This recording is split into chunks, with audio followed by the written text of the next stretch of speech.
La exposición que me han pedido que realice para hoy día esta es la psicoterapia online, un reto para los psicoterapeutas. Un reto para los psicoterapeutas. Bien.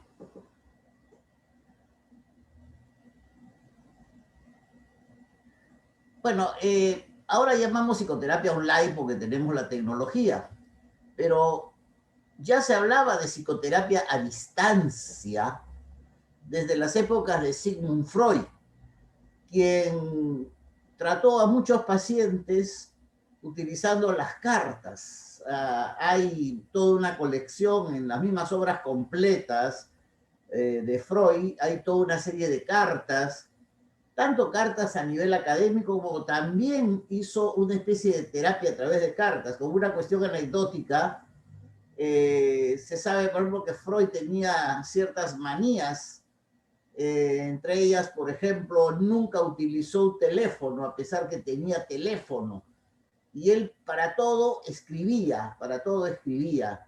Entonces ya se puede decir que un tipo de terapia sin que haya presencia del psicoterapeuta con el paciente no es algo nuevo, sino es algo que ya desde comienzos del siglo pasado, o sea, comienzos del siglo XX, estamos hablando ya del inicio del psicoanálisis en 1900, ya se hablaba en algunos casos de una terapia a distancia, podríamos decir. Sin embargo, ya en este segundo párrafo decimos el brote del coronavirus, al aplicarse este distanciamiento social y también el aislamiento. Nosotros hemos vivido toda una experiencia. Bueno, se ha generalizado lo que llamamos psicoterapia remota y como tenemos esa, digamos, afecto a utilizar anglicismos, o sea, utilizar términos en inglés, entonces utilizamos la palabra online, terapia en línea, ¿no? Entonces, y una cosa es también que nos hace reflexionar, pues lógicamente, que la tecnología vigente lo permite. Yo simplemente desearía que se pongan a pensar los y las oyentes qué hubiera pasado, cómo sería la cosa si hubiéramos tenido una epidemia y no se hubiera desarrollado esta tecnología que en realidad, bueno, es relativamente nueva, porque, bueno, la computadora, sabemos que las computadoras existen desde la época de la Segunda Guerra Mundial. Todos los que vieron la película del Código Enigma, muy bien saben que la computadora la inventó Alan Turing, ¿no? Y fue por presión en Gran Bretaña, porque habían capturado un submarino alemán que tenía una máquina llamada Enigma, que era una máquina criptográfica. Y ahí se puede decir se inventó la computadora. Pero recién es en mediados de la década de los 80, ¿no? De mediados de la década de los 80, en que podemos ya tener la posibilidad de adquirir una computadora y tener un microordenador en la casa. Entonces estamos hablando, son 20 años del siglo XXI, la década del 90 y unos años, estamos hablando 32, 33, 35 años que ya tenemos computadora, pero internet se puede decir más o menos a partir del 90, 89, 90. Estamos hablando exactamente 30 años. ¿Qué hubiera pasado si hubiéramos tenido un tipo de, sí, de esta clase de pandemia y no hubiéramos tenido computadora? Pues simplemente se hubiera retrasado todo, no hubiera educación, no habría procesos judiciales, porque hasta el Poder Judicial ahora las audiencias las hacen online, y obviamente tampoco habría atención psicoterapéutica para el caso de psicólogos y también psiquiatras, ¿no? Psiquiatras y otros profesionales que puedan atender a través de este avance de la tecnología. Eso nos hace meditar un poco, o sea, la tecnología tiene sus partes negativas, sí, pero tiene esas partes positivas. Esto nos ha salvado de entrar en una especie de inercia en cierta forma, ¿no? Bueno, la psicoterapia online la llaman también e-terapia, o en inglés le dicen e-therapy, e-asesoramiento, teleterapia, ¿no? Y ciberasesoramiento. Y que se define como la experiencia relativamente nueva donde un psicoterapeuta proporciona asesoramiento y apoyo psicológico a distancia. Y esto se puede hacer usando correo electrónico, videoconferencia, chat online y también inclusive vía telefónica. Ahora, bueno, los celulares no tienen un gran potencial, ¿no? Entonces, eso nos permite comunicarnos, hacer videocámara con el celular. Para mí resulta incómodo, como les voy a decir más adelante, ¿no? Entonces, esa es básicamente, acá tendríamos la definición, ¿no?, de lo que es la psicoterapia online. Bueno, a mediados de marzo, ¿no?, de este año, en nuestro país se impusieron una serie de medidas para amortiguar los efectos del COVID-19. Obviamente, todos sabemos, yo creo que fue exactamente el 16 de marzo, creo recordar que fue el 16 de marzo, en que no pusieron toque de queda, ¿no? Hubo toda una serie de medidas. Algunos consideran que fueron adecuadas, otros consideran que no fueron adecuadas. Probablemente no se actuó bien, o sea, el gobierno no actuó bien, o sea, quizás lo correcto, como dicen algunos, hubiera sido cerrar las fronteras automáticamente y circunscribir a las personas que estaban contagiadas y encontrar todos sus contactos. Eso es lo que se debe hacer. Sin embargo, se les escapó como se les ha escapado en muchas partes del mundo. Entonces, obviamente el COVID. Ahora, por si acaso, también sobre el COVID hay que decir que ya estábamos avisados. A mí, a mis alumnas, me gusta recomendarles ciertas literaturas de ciertos textos que se puede decir están en boga, no necesariamente de psicología, pero en los últimos años un historiador israelí, quizás muchos lo conozcan, de apellido Harari, ha escrito 3 libros, que los 3 libros son verdaderamente bestsellers. Yo les recomiendo que los lean porque son bastante objetivos. El primero se llama Sapiens, que hace un análisis del ser humano, y otro continúa con otro que se llama Homo Deus, que viene a ser en latín hombre Dios, y el último que ha sacado se llama 21 lecciones para el siglo XXI. En Homo Deus hay una parte que en cierta forma ya nos alertó, y si no me equivoco, este libro es del 2018, donde él dice: la amenaza a la humanidad no va a venir por el lado de las guerras, ni por el lado de las bombas, ni por la energía nuclear. La amenaza hacia la humanidad va a venir de manera microscópica, y hasta cierto punto acertó, porque la humanidad, el mundo ha cambiado terriblemente durante este año, el 2020. Y obviamente también hay una situación de incertidumbre en la gente, ¿no? Porque la verdad no se sabe cuándo va a acabar, ¿no? Y nosotros, como siempre, tenemos nuestros políticos irresponsables, nuestros gobernantes irresponsables, que ya están hablando de vacuna cuando no hay ninguna vacuna. Hay estudios para vacuna y acá están hablando de vacunas. Y eso es bastante irresponsable porque generan una expectativa. Y acuérdense, cuando hay una expectativa, nuestros colegas cognitivos conductuales, ¿no es cierto?, muy bien han estudiado ese fenómeno que se llama la desesperanza aprendida. Y eso es lo que están produciendo, ¿no? O sea, en realidad, si hay algo, no puedes ofrecer algo que no existe. Bueno, igual acá lo que he colocado, que dice, muchos psicoterapeutas inicialmente pensamos que al implantarse dichas medidas se reduciría nuestro accionar. Bueno, en un comienzo se redujo, sí. Yo tuve que suspender todas mis sesiones del consultorio. Quizás pasamos un mes, marzo, hasta la mitad de abril, más o menos, pero luego ya en una forma automática, los mismos pacientes a veces decían, pero podría ser vía online, y ya observamos esa posibilidad. Y algo interesante, que a pesar que nosotros pensamos que se iba a reducir, sin embargo, en vez de reducirse, la labor psicoterapéutica se ha incrementado.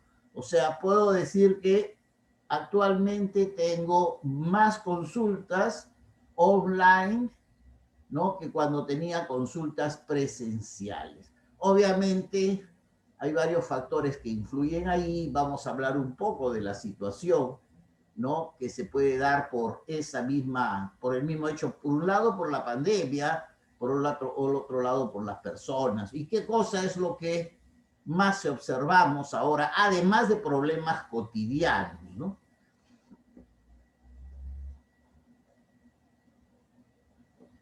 Bueno, vamos a ver primero bueno, en realidad voy a poner esto, que puedo hablar, no he colocado ninguna diapositiva que tenga que ver con problemas cotidianos. Hay dificultades cotidianas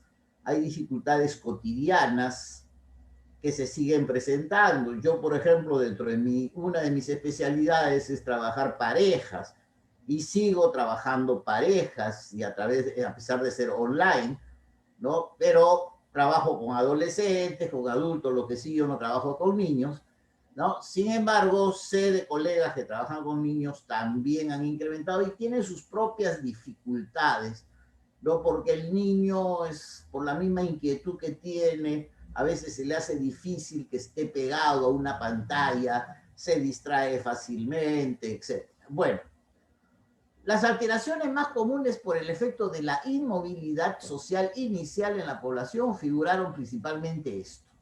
Uno, percepción de soledad, o lo contrario, de hacinamiento. Bueno, veamos primero la percepción de soledad. Hay muchas personas en nuestro entorno que viven solas. Viven en un departamento pequeño, a veces inclusive en una casa. Personas a veces inclusive mayores de 50 años, que no han establecido una familia, o han tenido una familia, pero la familia se ha desintegrado, ha habido un divorcio, y bueno, viven solos y solas en su departamento. Entonces, bueno, un día, 2 días son resistibles, pero ya más tiempo, el no poder hablar con alguien, el no poder salir a la calle, el hecho mismo de que te limiten salir es desesperante. A cualquier persona que te limiten salir, que no puede salir, ya de por sí produce una fuerte ansiedad. Pero acá hablamos un poco de estas personas que entran a la soledad, y la soledad puede llevar a muchas cosas. O sea, esa sensación de soledad, de desesperanza, de no tener con quién, ¿no? Hablar. Hay gente que tiene más necesidad de otros, hay gente que tranquilamente viven su soledad. Y el otro aspecto es el hacinamiento. Podríamos hacer hacinamiento.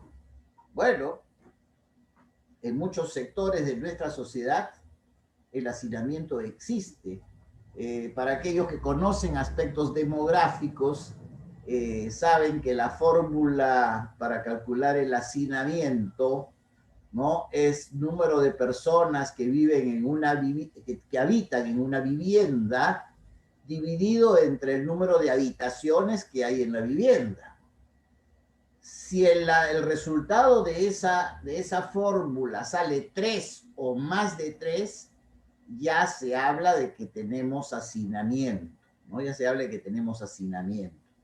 Obviamente en muchas casas, en muchas viviendas en Lima y en general en el Perú, existe hacinamiento. Inclusive en sectores populares también el hacinamiento es bastante fuerte. Yo he tenido casos cuando trabajábamos en el ministerio, hace 20 años, en el Ministerio de la Mujer, ¿no?, donde en una vivienda, que la vivienda era solo una habitación y un baño, vivían 12 personas. Entonces, 12 entre 1 es 12, o sea, era altamente hacinado.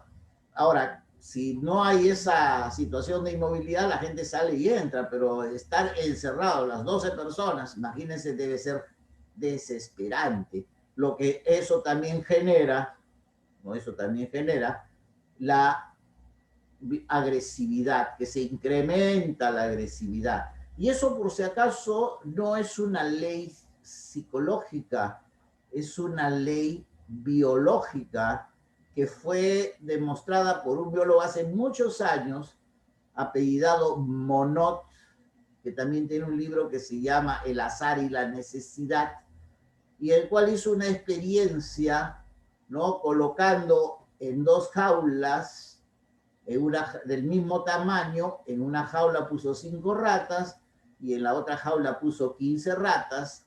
Ambos grupos tenían la comida y el agua suficiente, o sea, no había problema de escasez. Sin embargo, observó que en la jaula donde había más ratas, o sea, estaban hacinadas, se producían más conflictos, o sea, había más reyertas entre las ratas que ahí estaban. Y eso se observa en general en la naturaleza, y los seres humanos, como parte de la naturaleza, ¿no es cierto? Estamos sometidos a esa ley biológica. Cuanto más estamos hacinados, más violentos nos ponemos. Inclusive eso es una de las muchas razones, para algunos es la principal, ¿no? De que haya el incremento de agresividad y violencia en la sociedad. ¿Por qué? Porque las ciudades han crecido, sobre todo en población, entonces por lo tanto hay más población.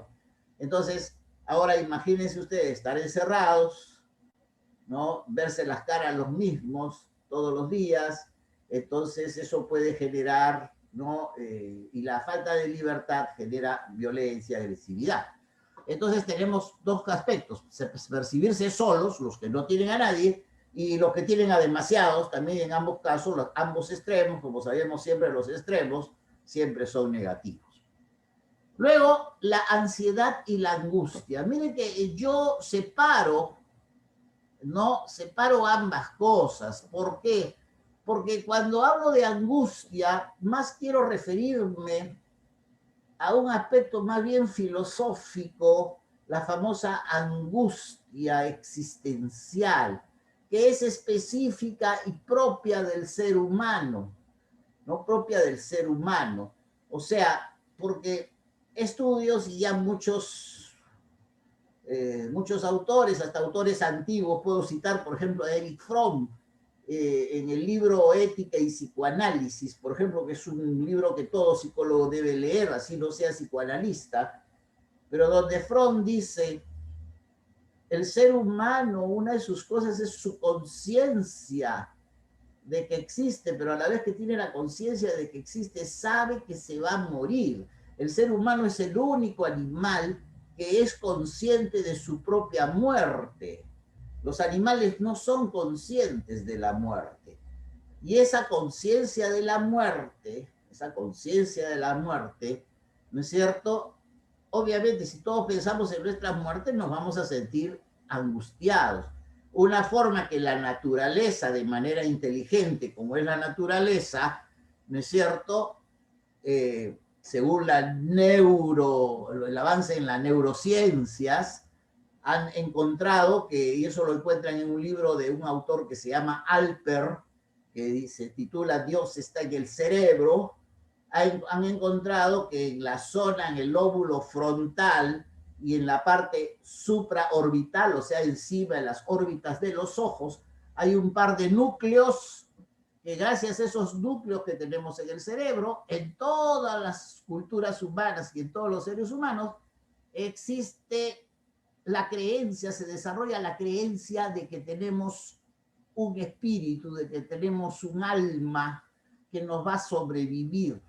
Entonces, ese concepto de que hay algo que nos va a sobrevivir es lo que nos reduce esa angustia existencial. Y lógicamente, la angustia propiamente dicho, ¿no es cierto? Todos manejamos esa angustia porque todos somos conscientes que algún día nos moriremos. ¿Ya? Y esta pandemia también lógicamente ha acrecentado este concepto de angustia, porque por ahí pues hay gente que se le vienen pensamientos automáticos, ¿no? Como hablan nuestros colegas también cognitivos conductuales, pero no solamente en personas comunes y corrientes. Por ejemplo, tuve la oportunidad de leer un artículo bastante trágico de un economista y sociólogo norteamericano actual que se llama Jeremy Rifkin, que dice, estamos al comienzo, el artículo más o menos, no me acuerdo bien el título, pero más o menos algo así, estamos al comienzo de una extinción de la humanidad y no nos estamos dando cuenta. Así ha publicado. Y es bastante, este autor es bastante conocido, el libro más conocido de él, no sé si hay en castellano, se llama La Tercera Revolución Industrial, ¿no? Que nuestro presidencillo actual se ha copiado el título y se ha escrito un libro con el mismo título, ¿no? La Tercera Revolución Industrial en el Perú, pero el Rifkin tiene un libro que se llama La Tercera Revolución Industrial, y obviamente ahí mete la internet y todas esas cosas, pero ese artículo, ¿no? Como dice, estamos al comienzo de una extinción y no nos estamos dando cuenta. Bueno, si una persona lo lee y no tiene las defensas adecuadas, puede entrar en una angustia fuertísima. Y lógicamente la ansiedad también, ¿no es cierto? La ansiedad también es importante, ¿no es cierto? Porque la ansiedad, todos sabemos, se produce simplemente porque nos adelantamos al futuro, ya no hasta el futuro de la muerte, pero simplemente ese temor, me contagiaré, me contagiarán, entonces la gente entra en esa situación. Luego tenemos la tristeza, la melancolía y la depresión. Ese es el orden. La depresión es cosa mayor, pero obviamente primero vemos mucha gente se ha entristecido, no ha podido realizar sus planes, ¿no? Tenían planes ya, quería viajar, no he podido viajar, quería salir a disfrutar algo, ¿no? No puedo disfrutar con mi pareja porque somos enamorados y no puedo encontrarme con mi enamorada, no puedo encontrar... Entonces, todas esas cosas, eso puede producir tristeza. Un poco más fuerte es la melancolía y obviamente el extremo es la depresión. Yo siempre les digo a mis alumnos, a aquellos que se forman conmigo o se han formado conmigo en terapia, ahora no estoy haciendo formaciones, porque online no los puedo hacer, no me agrada, ¿ya? La depresión, si tú detectas que un paciente muestra depresión, es preferible que no te creas el super psicólogo ni la super psicóloga, sino es necesario derivarlo probablemente a un psiquiatra. Porque una persona que tú ya notas depresión, y la vas a notar no porque está triste, no porque llora, sino a veces en sus expresiones, como por ejemplo que te diga, yo no sé para qué estoy en este mundo, yo no sé para qué vivo, ese tipo de expresiones, y si las dice con una fuerza y con una, ya te pueden indicar que el fulano sí efectivamente está en depresión, y entonces está en riesgo de autoeliminarse, y entonces requiere, ¿no?, tratamiento farmacológico. Entonces tenemos que ser sinceros con nosotros mismos, con nuestras habilidades, y saber que debemos derivarlo si es que detectamos depresión. Hay gente que ha desarrollado depresión, pero la mayoría melancolía o tristeza. Bueno, el estrés en general es natural, la gente vive estresada, ¿no es cierto? Salen a la calle, ¿no es cierto? Me habré puesto bien la mascarilla, debo usar guantes, primero se decían que había que usar guantes, después dijeron que no, hay gente que se pone guantes, hay gente que no se pone, no, de repente me he rozado con alguien, ya depende también acá las características propias del sujeto, ¿no? Si el sujeto tiene cierta tendencia media paranoica, pues entonces basta que alguien le pase a 20 centímetros y dice, uy, ya me saltaron los virus, ¿no? Ya me saltó el virus, etcétera. O sea, ya eso depende de la persona, ¿no? Entonces ahora, sobre todo cuando se sale, pero también el estar adentro, también el no poder salir, el miedo a que alguien venga a la casa y todas esas cosas, entonces produce estrés. El insomnio por sí solo puede existir, pero también el insomnio es tanto, lo vamos a encontrar dentro del estrés, como también dentro de esto último famoso el trastorno de estrés postraumático, que también ya abarca una serie de síntomas, ¿no? Y entre ellos está el insomnio también, ¿no? Dentro del estrés postraumático. Estas son las más comunes que podemos observar en las personas, fuera de los problemas cotidianos, ¿no? Que la gente presenta como cualquier consulta psicológica. A ver, veamos ahora, como toda situación, ¿no? La terapia online va a tener ventajas y va a tener desventajas, ¿no? Bueno, veamos primero las ventajas. Primero, no es necesario que el cliente o paciente se movilice. Bueno, lo vamos a atender desde su casa. Entonces, él va a estar más cómodo. Él va a estar más cómodo, ¿no es cierto? También es accesible a personas con limitaciones, personas que quizás no se puedan movilizar. Bueno, por ejemplo, yo digo, por ejemplo, y en el caso para nosotros, lo he colocado acá, porque a veces yo soy un terapeuta, pero yo estoy ya en base 6, entonces se supone que estoy dentro de lo que se llama población de riesgo, entonces debo evitar el contacto, ¿no es cierto?, con las personas, ¿no? En general.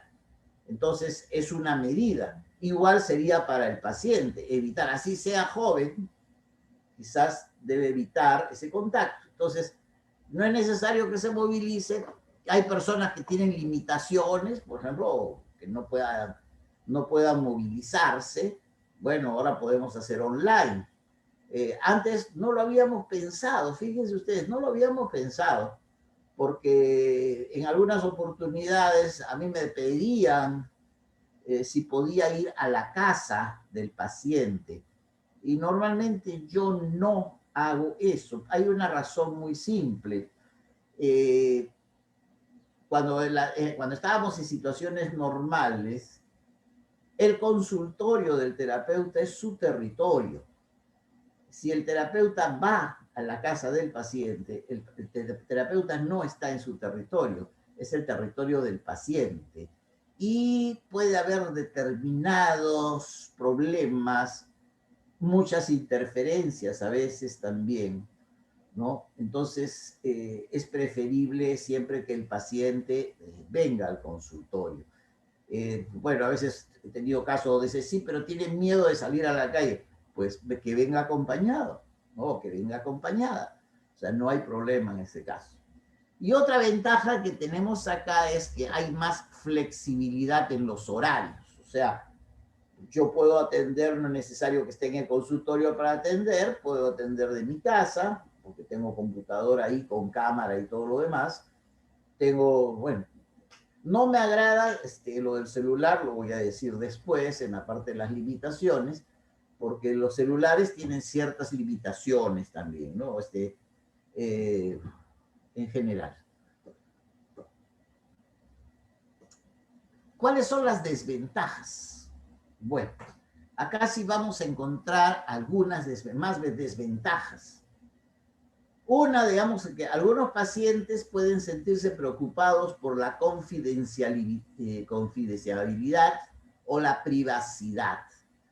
O sea, pueden pensar que de repente están hablando conmigo y yo pueda tener a alguien al costado, ¿no es cierto? Puede pensar eso. Entonces, lo que tenemos acá es que no se puede responder adecuadamente ante situaciones de crisis. Lo que en Gestalt nosotros llamamos apertura de núcleos ocultos o apertura de situaciones inconclusas fuertes. A veces, en una sesión terapéutica, un paciente abre algo y entra en un proceso de desesperación terrible.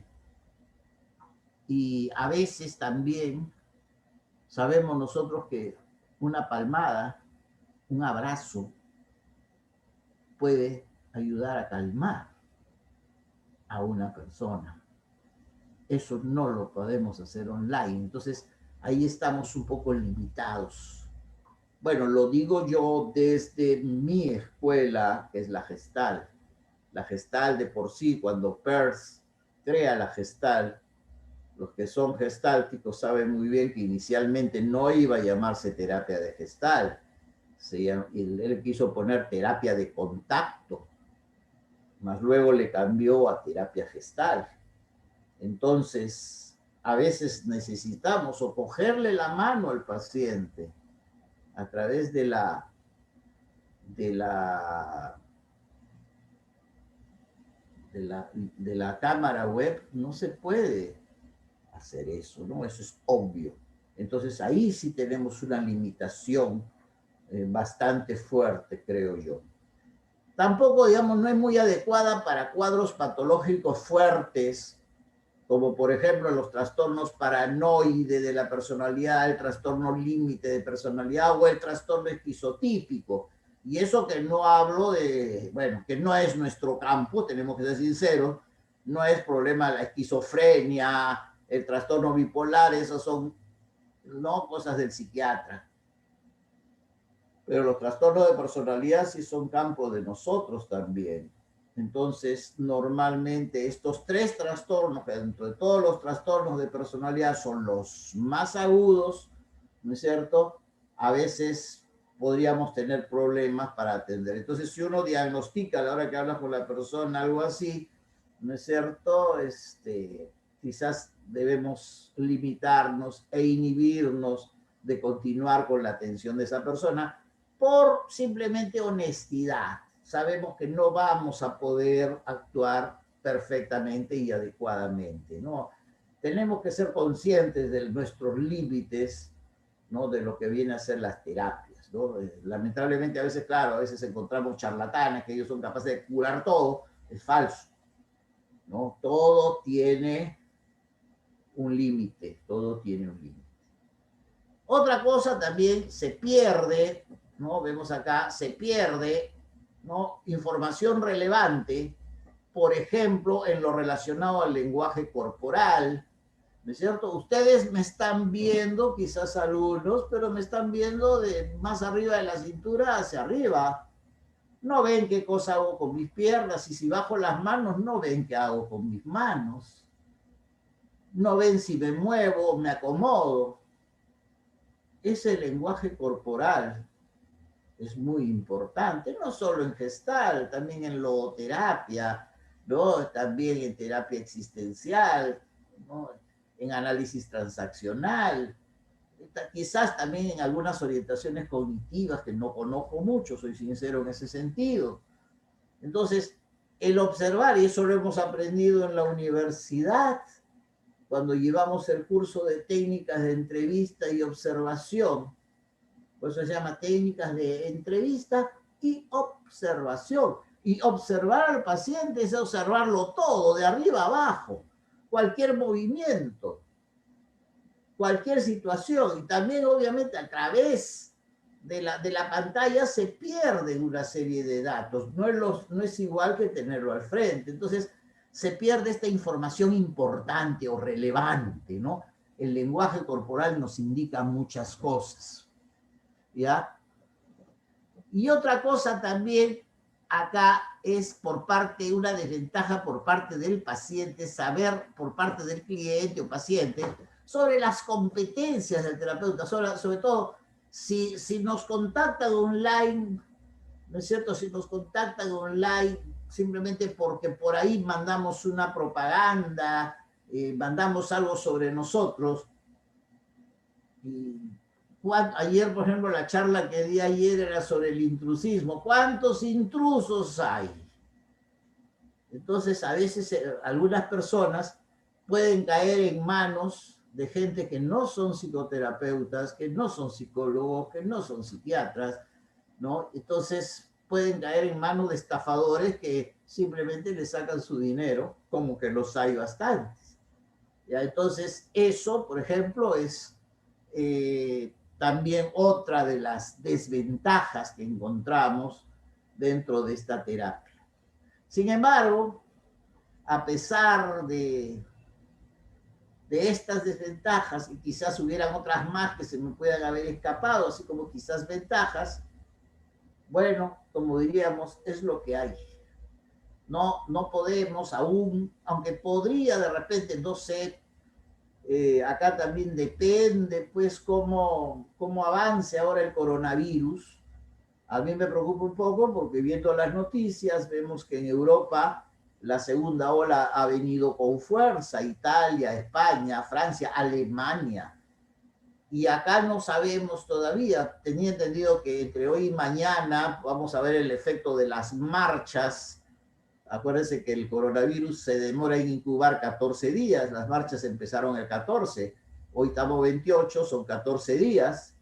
Entonces habría que ver las estadísticas, si la verdad nos presentan estadísticas reales, ¿no? Si se incrementan los internamientos en hospitales por COVID y también si aumentan los fallecidos. Y si no pasa eso, pues bueno, de repente podemos decir ya pues llegamos a la inmunidad del rebaño, entonces ya se puede soltar otras cosas, entonces de repente podremos volver a abrir los consultorios, ¿no? Utilizando lógicamente todas las medidas preventivas como hacen en los restaurantes. Claro, no tenemos que tener muchas, sino poner nuestra alfombrilla a la entrada o hacer que deje los zapatos adentro y entre sin zapatos, rociarles alcohol en las manos, mantener la distancia, ¿no? Lo que también va a seguir siendo un poco limitativa en cierto tipo de terapias, ¿no? Sin embargo, y luego, por ejemplo, si se sentó en el sillón y utilizamos la sala de terapia, que usamos la colchoneta donde el paciente o la paciente se echan para trabajar algunas situaciones de catárticas, luego habrá que echar alcohol en spray a la hora que se va para recibir a otra persona. Bueno, podría ser que eso se empezara a hacer esa situación. Pero por mientras tenemos que limitarnos a esta situación de utilizar la cámara. Pero obviamente yo he encontrado que no las he colocado acá, pero por ejemplo, tengo una paciente que, por ejemplo, cada vez que tiene la sesión conmigo, tiene que salir de su casa y tiene que irse a la azotea o al jardín porque en su casa sus familiares son muy conflictivos y en realidad no la dejan en paz y no puede estar cerrada en su cuarto porque el cuarto lo comparte con su hermana. Entonces, imagínense ustedes, entonces, ¿qué hace? Se va con su celular a la azotea y se queda, pues, los 45 minutos o 50 minutos hablando con el celular. Con el celular menos posibilidades tengo de captar todo lo que es lenguaje corporal y todo lo demás. Bien, con esto concluyo la exposición y ya